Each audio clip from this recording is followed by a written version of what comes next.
Gostaria de saudá-los na paz do Senhor, dizer da minha alegria e do prazer que tenho de poder comunicar a você a palavra de Deus. Você que está nos acompanhando no programa Logos News, muito obrigado por ter a fé e a confiança de que Deus pode falar com você agora. Observe um texto que nós temos no capítulo 17 do livro de Atos, versículo 23. Porque passando eu e vendo os vossos santuários, achei também um altar em que estava escrito: ao Deus desconhecido. Esse, pois, que vós honrais, não o conhecendo, é o que eu vos anuncio. Estávamos vendo uma pesquisa feita no Brasil e o resultado da pesquisa diz que 90% dos brasileiros, eles creem em Deus. Eu vou repetir, 90% dos brasileiros creem em Deus. Agora, eu tenho uma outra pergunta. Será que se pode cultuar um Deus que não se conhece? Ou será que esses 90% da nação brasileira, eles conhecem a Deus? É uma pergunta que eu deixo aí em cima da outra anterior. É possível cultuar a Deus sem conhecê-lo? Talvez você diz não, mas a verdade é sim. Se pode cultuar a um Deus sem conhecê-lo. E aqui está neste texto, no Areópago, lá em Atenas, estava este altar ao Deus desconhecido. Era um Deus que era cultuado, era um Deus que tinha oferenda, mas era um Deus que eles não conheciam. E para a gente entender isto, a gente tem que voltar à história da Grécia há 630 anos antes de Paulo. Exatamente no ano 600, nós então encontramos nos registros da história uma grande peste que assolou a Grécia, principalmente a cidade de Atenas. Milhares de pessoas morreram e os corpos ficaram estendidos pelas ruas, pelas praças, porque não havia nem possibilidade de enterrá-los. E foi feita oferenda a todos os deuses do Olimpo grego, inclusive ao maior, Zeus, e a própria deusa Atenas, mas nenhum resultado, a praga seguia dizimando as pessoas em Atenas. Se ouviu falar de um homem chamado Epimênides, que estava na ilha de Quinosso, junto a Creta. Então o rei imediatamente mandou buscar em um barco este homem, atendendo o rei, chegando em Atenas. Ele mandou que se trouxesse uns trabalhadores e fizesse um altar e se separasse um rebanho de ovelhas que ficasse sem comer durante um tempo, sem lhe dar comida alguma.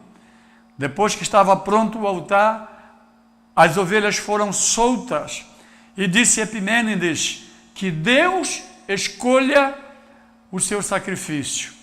E colocaram então diante de um pasto verdejante, e ele disse: a ovelha que não quiser comer durante este tempo todo de jejum serão os sacrifícios solicitados pelo Deus. E por incrível que pareça, diante dos olhos espantados dos atenienses, muitas das ovelhas famintas saíram, mas não comeram nada, ficaram rolando no chão com o peito para cima, e foram separadas para o sacrifício. Epimênides fez então o sacrifício ao Deus.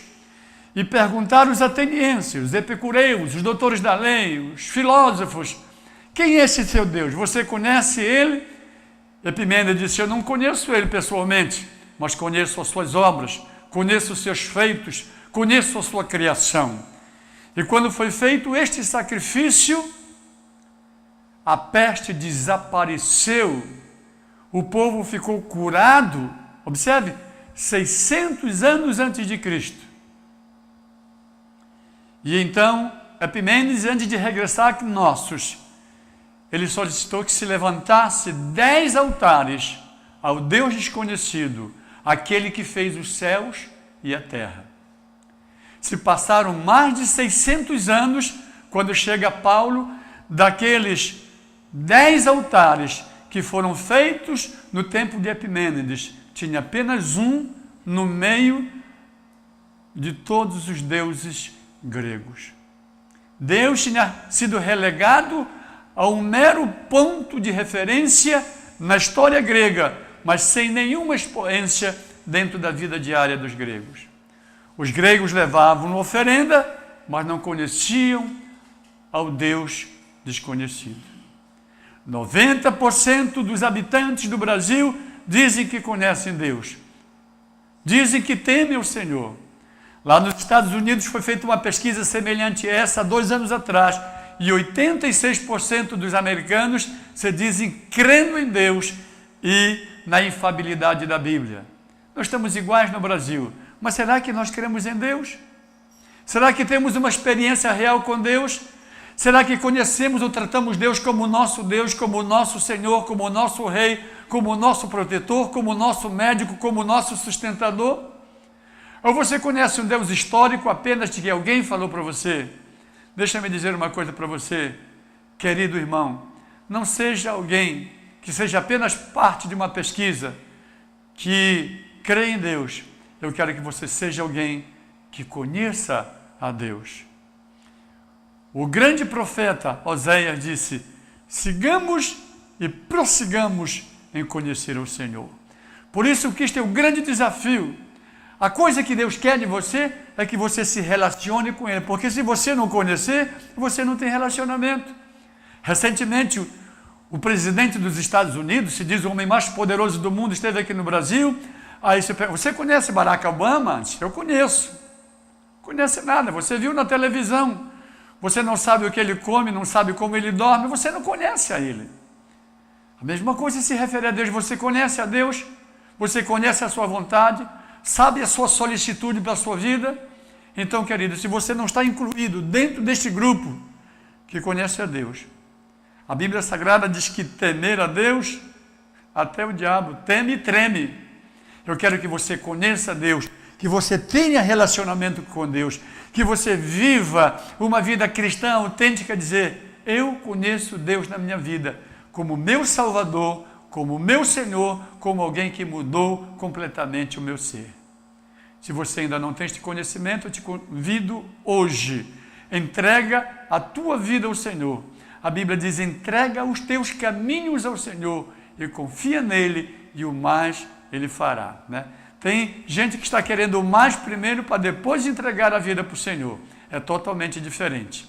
Receba esta palavra no seu coração e reconheça que Deus é o Senhor da sua vida, e não seja apenas um ponto na pesquisa brasileira de alguém que teme a Deus, mas que é alguém que conhece ao Senhor. Fique na paz do Senhor. Muito obrigado pela tua presença e que esta palavra guarde o seu coração. Amém.